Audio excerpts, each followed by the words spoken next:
মানুষের পাশে আছি, ছিলাম, থাকবো। মানুষের আশা প্রত্যাশা আমরা জানি। ক্যানিং মহকুমা হাসপাতালের জায়গাতেই নতুন বিল্ডিং তৈরি করে চালু করা হয়েছে mother and child care hub. বর্তমানে প্রতি মাসে কয়েক হাজার মহিলা এই হাসপাতাল থেকে যথাযথ পরিষেবা পাচ্ছেন। আগে বর্ষাকালে ক্যানিং স্টেশন থেকে হাসপাতাল মোড় পর্যন্ত বিস্তীর্ণ 1.5 থেকে 2 কিলোমিটার রাস্তা টানা 20 দিন জলমগ্ন থাকত। এখন ওই এলাকার নিকাশি নালা পরিকাঠামো তৈরি করে দেওয়ার ফলে দিনে দিনে জল নেমে যাচ্ছে। দিনের দিনই বিধায়কের উদ্যোগে ক্যানিং 1 নম্বর ব্লকের মাতলা 2 নম্বর গ্রাম পঞ্চায়েতে হাই স্কুল পাড়া এলাকায় চাঁদমণি বৃদ্ধাশ্রম তৈরি হয়েছে। দাঁড়িয়া গ্রাম পঞ্চায়েত থেকে শুরু করে গোটা বিধানসভা জুড়ে অধিকাংশ পঞ্চায়েতে স্ট্রিট লাইট বসানোর কাজ ইতিমধ্যেই শেষ হয়েছে।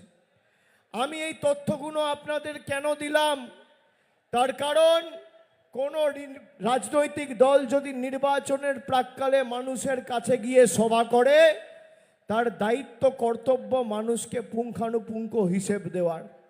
আমার চ্যালেঞ্জ বিজেপিকে, 12 বছর নরেন্দ্র মোদী ক্ষমতায়, এখনো 5 দিন দক্ষিণ 24 পরগনায় প্রচার বাকি আছে।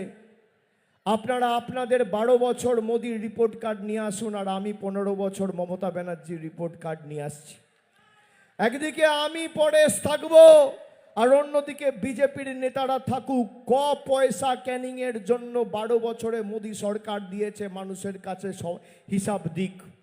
আমরা যা হিসেব দিয়েছি তার 10% হিসেব যদি দিতে পারে, আমি রাজনীতির আঙিনায় পা রাখবো না, কথা দিয়ে যাচ্ছি। আমরা কথা দিয়ে কথা রাখি। এখানে পরেশ সর্বক্ষণের মানুষের কর্মী। আপনাদের সুখে দুঃখে বিপদে আপদে আপনারা পরেশকে পেয়েছেন, আগামী দিনও ব্যতিক্রম হবে না। আমি আপনাদের বলি, এসআইআর করে যাদের নাম গায়ের জোরে বিজেপি বাদ দিতে চেয়েছিল, যাদের সব তথ্য থাকার পরেও নাম ভোটার তালিকা থেকে বাদ গেছে, তারা চিন্তিত আতঙ্কিত হবেন না, ভয় পাবেন না। 4 মে মমতা ব্যানার্জির সরকার তৈরি হবে, তৃণমূল আবার 4র্থবার ক্ষমতায় ফিরবে। 1 মাসের মধ্যে ভোটার তালিকায় আপনার নাম থাকবে, ভোটার আইডি কার্ড আপনি পাবেন। আমাদের প্রতিজ্ঞা, আমাদের প্রতিজ্ঞা, আমাদের শপথ। যারা আমাদের বাংলাদেশি, যারা আমাদের রোহিঙ্গা, যারা আমাদের অত্যাচারিত, নিপীড়িত, বঞ্চিত, শোষিত করে রেখেছিল, তাদের শিক্ষা দেওয়ার নির্বাচন আগামী 29 তারিখের নির্বাচন।